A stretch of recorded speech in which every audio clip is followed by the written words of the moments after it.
They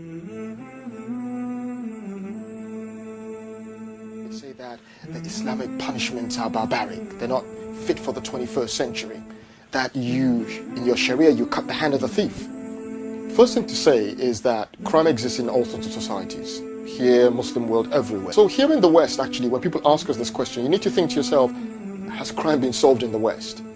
I was burgled recently. It was not the first time. Antisocial behavior, reoffending rates, these are constantly in the news. So crime exists in the West. So really, a question we want to start from is, how does the secular, liberal, Western model address this issue? How does Islam and the Sharia address this issue?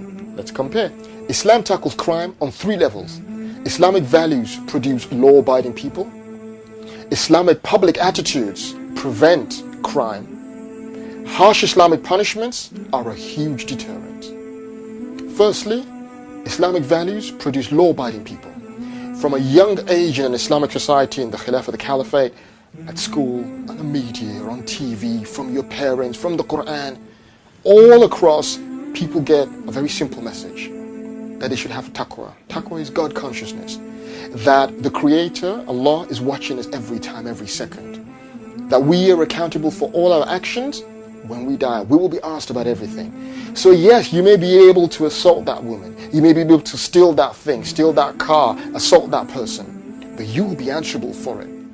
This concept, this God consciousness, leads people to be self-policing. Many non-Muslims who've lived in the Muslim world, even till now, despite all the problems in the Muslim world, many of them actually say, you know what, I felt very safe walking the streets of the Middle East compared with the streets of London. Here in the West, what do you find? What actually takes place?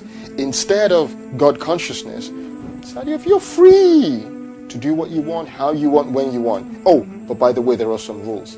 So actually, the idea people get a lot of the times, children get from TV, from the radio, from all sorts of popular culture, is freedom, is that life is about gaining things, material things. And if you think you can get away with something, why not? Many surveys have been done where people have admitted that, if they could get away with something, they would do it. So you don't have this powerful deterrent, and unfortunately, some people will commit crimes. Secondly, Islamic public attitudes prevent crime. In Islam and an Islamic society, we don't glorify crime. We shun, Islam teaches us to shun, to look down upon, to be disdainful of criminal activity. No ifs, no buts. You don't see on TV some movie glorifying crime. And unfortunately, that's what happens in the West. That's what happens in the West. What is the public opinion regarding crimes? Scarface, older people remember Wall Street. Remember the movie Wall Street? Golden Gecko. Greed is good. What message does that send? 50 Cent, yeah, the famous rapper. What's that slogan? Get rich or die trying. It sends mixed signal. And so in society, people become tolerant. Yeah, it's bad, it's criminal, but not bad. Islam, on the other hand, is very categoric about this. And so in an Islamic society, this will make somebody who wants to steal, rape, murder, think twice, because he knows that everybody around him has the attitude that this is disgusting. What are you going to do? How dare you do that? And that will control and stop some who want to commit crime from committing crimes. Finally, Islamic punishments are a huge deterrent. But there is somebody who, after those 2 points, still wants to go ahead and commit crimes. If he or she is caught, steal, rape, murder, whatever it is, they are taken in front of a judge.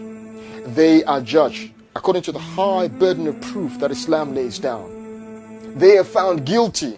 Then yes, they are punished.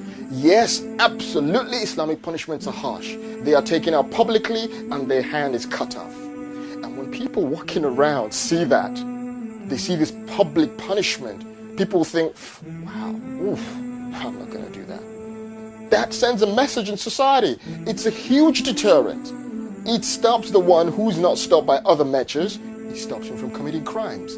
It shows that Islam is on the side of the victim. Creates a society where people, old ladies can walk the streets, people can be safe, that people don't get burgled like you and I get done sometimes. So really, we should make no apologies about Islamic punishments being harsh. And in terms of Saudi Arabia, Pakistan, Iran, Sudan, these states, don't even go there. That's not what we're talking about. They don't implement Islam. We're talking about an Islamic Sharia model implemented by the Islamic Caliphate, the Khilafah state. Whereas in contrast, what we find here in the West in terms of punishment is there are many people in Britain today who are complaining about low, lax punishments, that, high offending rates. People go to prison, and sometimes people are saying prison is like a holiday camp. The guy goes there, he's got 3 square meals, he doesn't have to pay his council tax. People get Game Boys in prison. They can play games. Somebody who rapes and he gets 7 years. And with good behavior, he's out in 4 years, 5 years? I don't know. But really that sends a message out that if you commit this crime, unfortunately, not much happens to you. So Islamic societies historically have had very, very low crime rates. Very, very low crime rates. And yet we have here in the West, in the secular, liberal, freedom capitalist model, they've not been able to achieve low crime rates despite being able to have technological advances, etc. So Islamic punishments are not barbaric, they are harsh, and they serve to safeguard society against things being violated. And surely everybody, I'm sure there are many non-Muslims who, when they understand the model that the Islamic Khilafah state has, would think, that's not bad. We wouldn't mind to live in a place where we feel safe and secure.